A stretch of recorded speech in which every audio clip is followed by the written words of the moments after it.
सूर्य क्षितिजाच्या थोडा खाली असताना देखील आपल्याला दिसतो. याचे कारण आहे प्रकाशाचे अपवर्तन. पर्याय क्रमांक 1. हे अपवर्तनांकाचे एकक आहे. विद्यार्थी मित्रांनो, अपवर्तनांकाला कोणतेही एकक नसते. पर्याय 4. या नियमाला स्नेलचा नियम म्हणतात. पर्याय क्रमांक 4. साइन आय छेद साइन आर. सुरक्षा वाहतुकीकरिता विविध रंगाचे दिवे म्हणजेच बल्ब सिग्नल म्हणून वापरतात. खालील यातील तांबड्या रंगाच्या प्रकाशाची तरंगलांबी किती? तर आपले डोळे ज्या तरंगलांबीला संवेदनशील असतात ती तरंगलांबी म्हणजे 400 नॅनोमीटर ते 700 नॅनोमीटर. 400 नॅनोमीटर कोणाची? ज्याचं विचलन सर्वाधिक होते तो म्हणजे जांभळा रंग. जांभळा रंग सर्वाधिक विचलित होणारा रंग आहे, म्हणजे हा खूप कमी अंतरावर जाणारा रंग आहे. आणि ज्याचं विचलन सर्वात कमी आहे तो सर्वात दूरवर जाऊ शकतो तो म्हणजे तांबडा रंग. म्हणून इथे तांबड्या रंगाची तरंगलांबी ती आहे 700 नॅनोमीटर.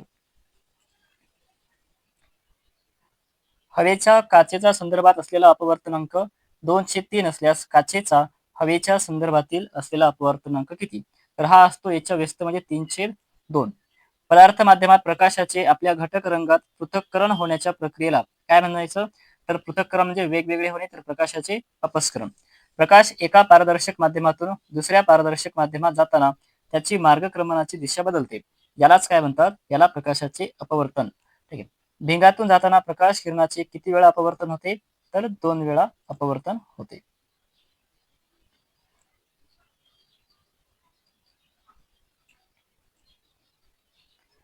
एखादी वस्तू ठेवली असता बहिर्गोळ भिंगातून मिळणारी प्रतिमा ही आभासी स्वरूपाची असते.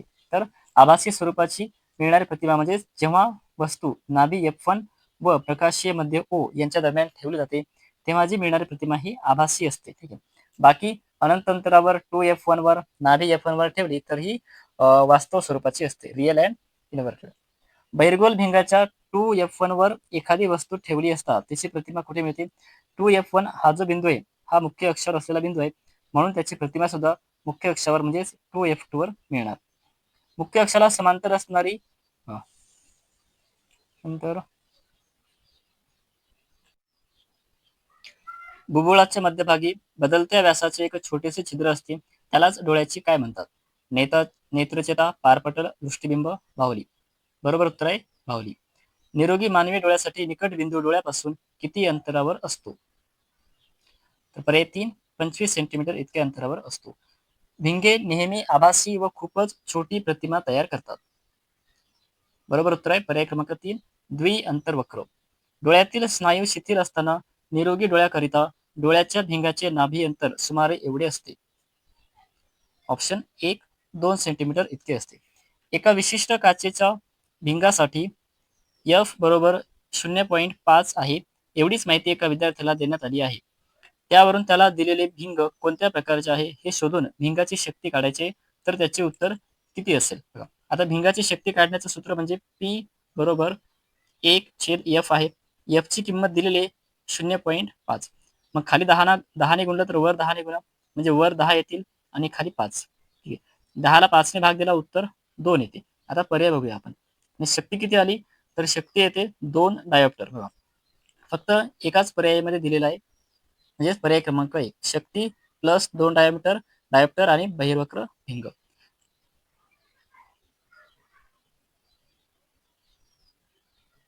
निकट दृष्टीता या दोषामध्ये मानवी डोळा जवळच्या वस्तू व्यवस्थितपणे पाहू शकत नाही, चुकीचं आहे. दूरच्या वस्तू स्पष्टपणे पाहू शकत नाही, बरोबर आहे. जवळच्या तसेच दूरच्या वस्तू हे दोन्ही पर्याय चुकीचे. पर्याय क्रमांक 2 बरोबर आहे. लांबट झाल्याने व नेत्रभिंग यांची वक्रता वाढल्यामुळे व्यक्ती दूरच्या वस्तू स्पष्टपणे पाहू शकत नाही. तर नेत्रगोल लांबट झाल्यामुळे नेत्रभिंग यांची वक्रता वाढल्यामुळे व्यक्ती दूरच्या वस्तू स्पष्टपणे पाहू शकत नाही.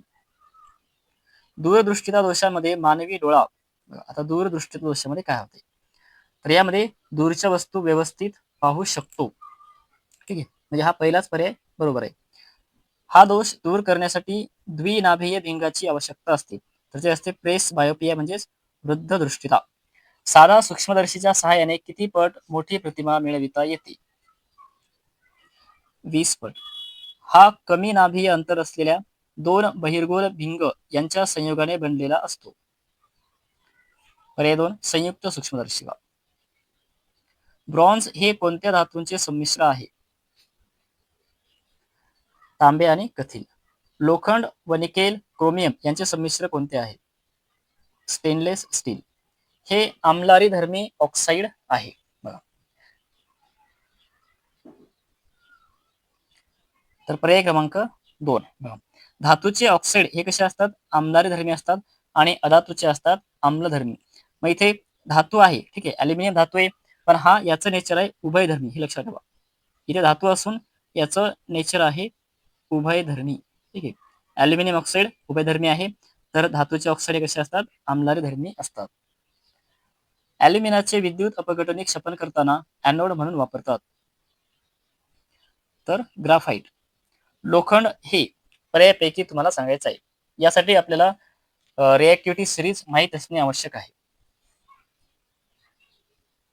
तर लोखंड हे अल्युमिनियम पेक्षा कमी अभिक्रियाशील आहे. जर झिंक, Fe, अल्युमिनियम, कॉपर ही मूलद्रव्ये त्यांच्या क्रियाशीलतेच्या चढत्या क्रमाने मांडली तर योग्य क्रम पुढीलपैकी कोणता असेल? चढता क्रम लावायचा म्हणजे यापैकी सुरुवात जो सर्वात कमी किंवा खूप कमी अभिक्रियाशील आहे त्यापासून आपल्याला करायचे. तर इथे पर्याय क्रमांक 1 येईल. सर्वात कमी अभिक्रियाशील आहे कॉपर, त्यानंतर Fe, झिंक आणि अल्युमिनियम. पितळच्या भांड्यावर क्षरणामुळे हिरवट रंगाचा थर जमा होणे टाळण्यासाठी पुढीलपैकी कोणती पद्धत वापरतात?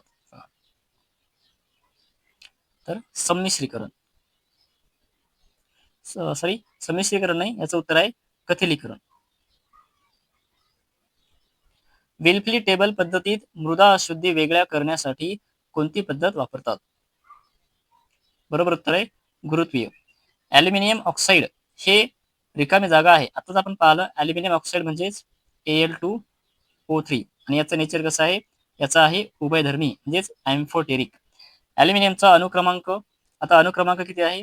13 असतो आणि इलेक्ट्रॉनिक संरूपण 283. बघा, 13 आणि 283. झिंक ब्लेंडचे रेणूसूत्र खालीलपैकी कोणते?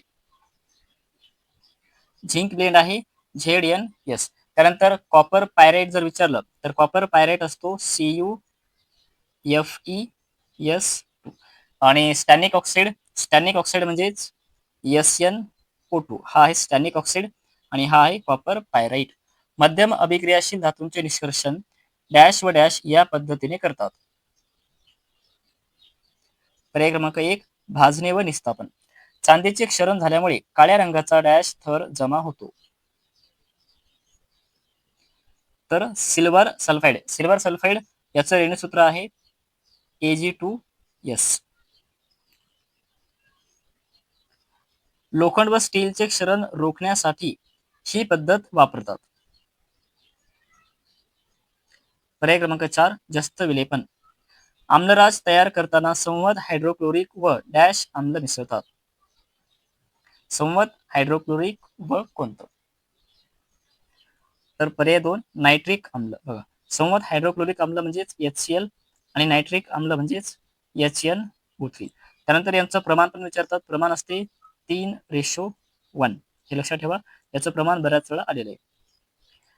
एक धातू दुसऱ्या धातूवर आदळल्यास आवाज निर्माण होतो या गुणधर्माला काय म्हणतात? नादमयता. हा अधातू कक्ष तापमानाला द्रव अवस्थेत आढळतो. पर्याय 2 ब्रोमीन. विद्युत दृष्ट्या आयनिक संयुगे कशी असतात? आता एखादं आयनिक संयुग जर आपण पाहिलं NaCl तर Na+Cl- 1+1- म्हणजे कसे असतात? उदासीन. हा उष्णतेचा सुवाहक तर विद्युत धारेचा दुर्वाहक आहे. आता ग्राफाइट तर विद्युत धारेचा सुवाहक आहे. मी ते उष्णतेचा सुवाहक म्हणजेच हिरा आणि विद्युत धारेचा कसा आहे? दुर्वाहक आहे.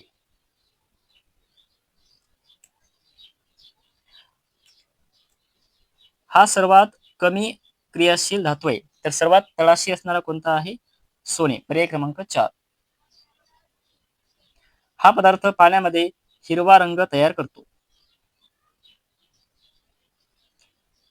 पर्याय 2 फेरस सल्फेट.